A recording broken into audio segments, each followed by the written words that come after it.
তো কালকে অক্ষয় তৃতীয়া, সবাইকে জানাই অক্ষয় তৃতীয়ার অনেক অনেক অনেক শুভেচ্ছা। কালকের দিনে আপনারা অবশ্যই যখন অক্ষয় তৃতীয়ার মানে দুপুরবেলা তো কিছু দান করবেন, জল দান করুন, ফল দান করুন। কালকে হচ্ছে দানের দিন, যা দান করবেন সেটা সহস্র গুণ আপনার ফল রিটার্ন পাবেন।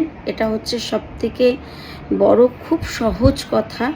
এখন অনেক অ্যাস্ট্রোলজাররা অনেক রকমের কথাই বলে, কিন্তু তারা জানে, আমি বলবো না তারা জানে না, জানে বলেই বলে। কিন্তু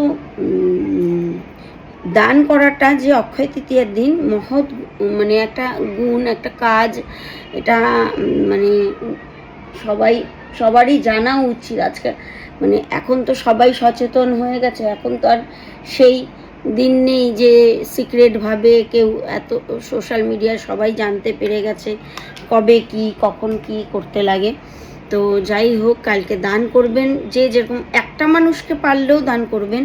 এমন না অনেককে আমি দিতে পারছি না বলে আমি দেবো না, এরকম কোনো কথা নেই, একজন হলেও দেবেন। আর কালকে বাড়িতে গঙ্গার জলের সাথে মানে মা লক্ষ্মীর যেই জিনিসগুলি প্রিয় সেই জিনিস কিছু ইনপুট করে, যেমন হচ্ছে আপনার গোলাপ জল, যেমন গোলাপের ইত্র, যেমন তারপরে হলুদ, এগুলো সব দিয়ে মোটামুটি একটু চাল, সব কিছু দিয়ে বাড়িতে জল ছেটাবেন প্রত্যেকটা ঘরে, একদম টপ টু বটম, যার যতটুকু সীমানা আছে ততটুকু সীমানা পর্যন্তই ছেটাবেন।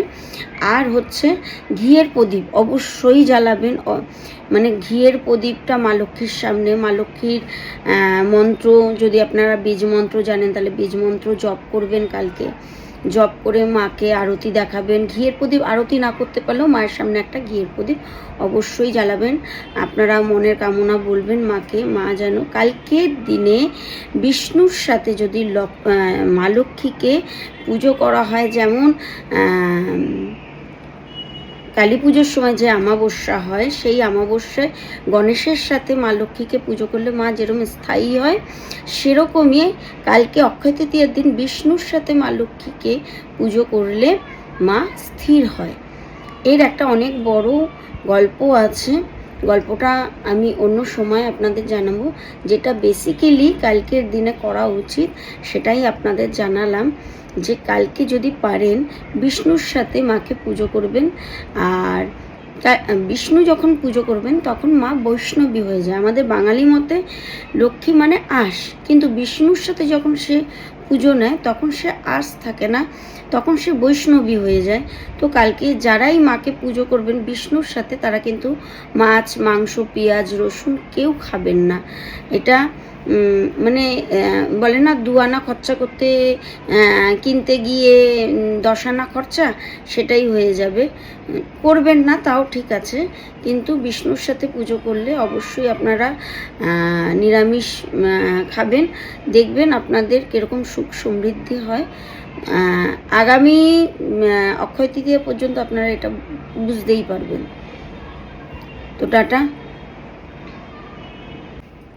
আমার সিম্পল লুকটা কীরকম লাগলো অবশ্যই জানাবেন। আমি একটা খোপা, মানে আজকে তো আমি ডন্ডি কেটেছি, মায়ের বাড়িতে যাচ্ছি, মানে মা পদ্মাবতীকে প্রণাম করতে। আমার মায়ের বাড়িতে মা মনসা আছে, আর আমি এভরিডে তাকে প্রণাম করতে যাই, তো সেখানেই যাওয়া হচ্ছে।